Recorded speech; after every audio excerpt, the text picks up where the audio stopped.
Halo, selamat malam pemirsa. Saya Putri Hanifah kembali hadir untuk menemani istirahat malam Anda dengan memberikan 3 informasi inspiratif pilihan untuk Anda yang telah dirangkum dalam Kilas Nusantara Malam. Pemirsa, TNI Angkatan Laut berkolaborasi dengan puluhan nelayan untuk membersihkan sampah di pesisir pantai timur Pulau Sumatera. Kegiatan ini dimaksudkan guna menjaga biota laut dari sampah yang tidak dapat terurai. Menuju ke Kabupaten Probolinggo, di mana pemerintah kabupatennya dengan sejumlah pihak menanam sebanyak 6.000 pohon mangrove di area pesisir pantai Desa Karanganyar, Kecamatan Paiton untuk mencegah terjadinya abrasi pantai dan kerusakan lingkungan.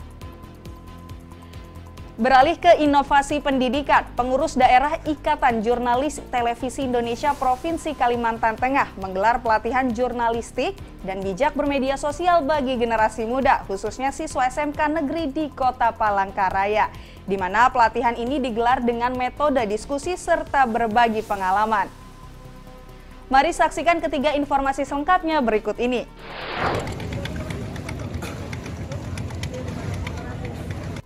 Guna meningkatkan kesadaran masyarakat agar tidak membuang sampah sembarangan khususnya ke laut, TNI Angkatan Laut melalui Pangkalan Utama AL1 atau Lantamal 1 berkolaborasi dengan puluhan nelayan membersihkan sampah di pesisir pantai timur Pulau Sumatera, Rabu 7 September 2022.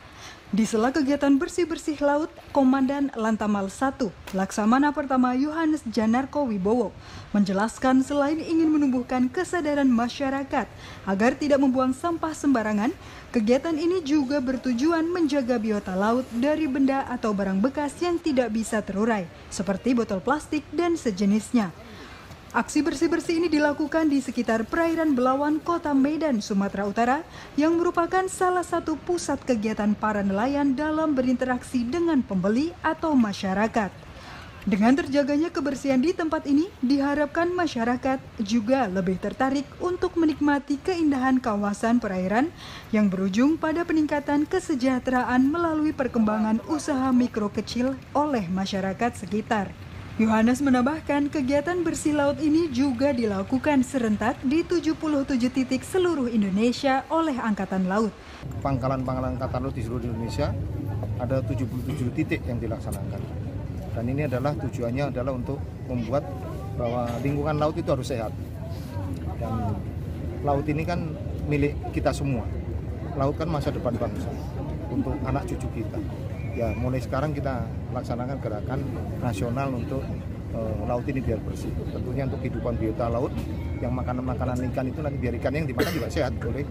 Sementara itu, Ketua Himpunan Nelayan Seluruh Indonesia Kota Medan, Abdul Rahman, mengaku antusias dengan kegiatan ini karena akan berdampak positif untuk nelayan, serta bisa menumbuhkan kecintaan masyarakat pada laut dan kehidupan di sekitarnya. Hari ini kita kegiatan dalam bersih pantai. Dalam hal ini kita bekerja sama dengan Lantamal 1 Belawan untuk kegiatan gotong royong bersama membersihkan pantai supaya jangan pantai kita kelihatan jorok dan menjaga biodata laut supaya bibit ikan itu tumbuh lagi dengan sehat. Dalam kegiatan yang juga untuk memeriahkan hari ulang tahun ke-77 TNI Angkatan Laut ini, 50 sampan nelayan dan tim yang membersihkan di darat berhasil mengumpulkan hampir 1 ton sampah. Dari Medan, Sumatera Utara, Doni Aditra, Kantor Berita Antara, mewartakan. Wakil Bupati Probolinggo Timbul Prihanjoko bersama warga, nelayan, dan penggiat lingkungan secara simbolis menanam 6.000 pohon mangrove di pesisir pantai Desa Karanganyar, Kecamatan Paiton pada Senin 5 September 2022. Lokasi penanaman di pesisir pantai Desa Karanganyar ini dipilih karena di kawasan tersebut rawan terjadi abrasi atau pengikisan air laut yang pada akhirnya bisa merusak lingkungan. Apalagi di kawasan ini banyak tambak atau tempat budidaya ikan, sehingga lingkungannya harus terjaga dengan baik. Jika sampai terjadi abrasi, maka tak hanya lingkungan yang rusak, tapi juga akan merugikan warga, seperti rusaknya tambak hingga terjadinya banjir bandang. Hal ini bisa terjadi kapan saja karena datangnya bencana tak bisa ditebak dan kondisi alam atau cuaca yang tidak menentu bisa memicu datangnya bencana. Usai penanaman mangrove, Wakil Bupati Timbul menyampaikan semua elemen masyarakat mempunyai tanggung jawab moral untuk merawat dan menjaga mangrove yang telah ditanam dan yang sudah ada sebelumnya. Upaya ini dilakukan agar air laut tidak mengikis bibir pantai. Jika lingkungan terjaga, maka yang akan memperoleh keuntungan adalah masyarakat, dan secara otomatis pendapatan asli daerah juga akan terdongkrak. Ini kan bentuk dari kesadaran ya dari seluruh komponen masyarakat. Tentunya harap saya tentunya setelah ini semuanya punya kesadaran yang tinggi untuk bagaimana merawat seluruh pantai dan mereka untuk bisa ada kawasan yang memang di Kabupaten Probolinggo betul-betul ada kawasan hijau. Jadi untuk menahan abrasi ini yang sedang isu-isu internasional dan nasional tentang abrasi ini kan sungguh luar biasa. Jadi ini adalah upaya dalam hal untuk menahan abrasi. Program-program dalam upaya menjaga lingkungan seperti ini, khususnya penanaman mangrove di pesisir pantai, akan dilaksanakan secara rutin dan berkesinambungan, terutama di kawasan pantai yang rawan terjadi abrasi. Karena hingga saat ini, isu-isu lingkungan masih menjadi sorotan nasional bahkan internasional. Dari Kabupaten Probolinggo, Jawa Timur, Syaiful Afandi, Kantor Berita Antara mewartakan.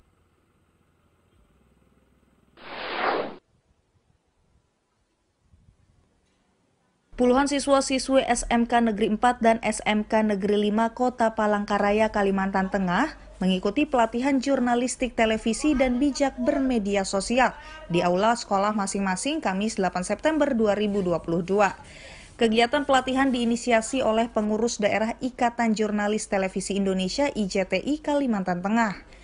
Tujuan pelatihan jurnalistik tingkat pelajar ini untuk memberikan bekal keterampilan kepada para peserta, mulai dari teknik pengambilan visual, teknik berbicara di depan publik, newsroom televisi, hingga menyiarkan dalam bentuk berita, termasuk menyisipkan tentang bijak bermedia sosial melalui berbagai platform yang dimiliki para siswa. Dalam pelatihan ini, IJTI Kalteng juga berbagi pengalaman dari para pengurus dan anggota tentang pekerjaan para jurnalis khususnya televisi, termasuk memahami berbagai aspek dan disiplin ilmu termasuk selayang pandang IJTI. Ketua Ikatan Jurnalistik Televisi Indonesia Wilayah Kalimantan Tengah, Tantawi Jauhari, menjelaskan pelatihan jurnalistik merupakan salah satu program IJTI yang telah didukung oleh pemerintah Provinsi Kalteng dengan tujuan untuk memperluas pengetahuan dan kemampuan tambahan bagi para siswa tentang ilmu pertelevisian termasuk menyosialisasikan bijak bermedia. Dan kita sangat disupport oleh pemerintah provinsi. Kita memberikan suatu pelajaran atau berbagi sharing ilmu tentang jurnalistik kepada siswa-siswa. Tidak hanya di Palangkaraya, tapi kita sudah melaksanakan beberapa kabupaten seperti Seruyan, Pulang Pisau, Kapuas, Barito Selatan, Katingan. Harapan kawan-kawan atau rekan-rekan siswa, khususnya yang SMK juga bisa menerima pengetahuan atau berbagi ilmu dengan rekan-rekan televisi. Kemudian kita juga menyelipkan bijak bermedia sosial. Kegiatan pelatihan ini disambut positif oleh para siswa peserta pelatihan. Pelatihan ini bahkan menjadi pengalaman tersendiri karena menambah wawasan mereka tentang jurnalistik televisi. Kalau pendapat saya tentang televisi itu orang-orang yang di balik layar untuk menyiarkan program televisi itu sangat-sangatlah hebat karena mereka harus mengolah data, sebuah data itu apakah data tersebut valid atau apakah data tersebut itu hanya hoax semata gitu. Jadi mereka harus bisa memastikan dan menyampaikannya kepada masyarakat Indonesia apakah berita tersebut benar atau tidak. Bagus sih karena juga bisa memberikan cara public speaking yang bagus dan membuat pede dan juga banyak itu materi tentang berita-berita yang perlu dipahami jika ada berita hoax ataupun fakta yang bisa itu diketahui. Jadi nggak asal ambil aja berita dari luar dan mungkin bisa menghasilkan generasi yang lebih yang bagus ya dari sekolah-sekolah lain dan bisa dapat reporter yang bagus gitu. Jadi mencetak generasi yang bagus. Kegiatan pelatihan ini tidak hanya digelar di Kota Palangkaraya, namun telah dilaksanakan di beberapa sekolah SMK di kabupaten lainnya. Melalui pelatihan jurnalistik televisi, IJTI Kalimantan Tengah bersama pihak sekolah berharap akan muncul calon-calon jurnalis unggul sejak usia pelajar. Dari Palangkaraya, Kalimantan Tengah, Redianto Tumon, Kantor Berita Antara mewartakan.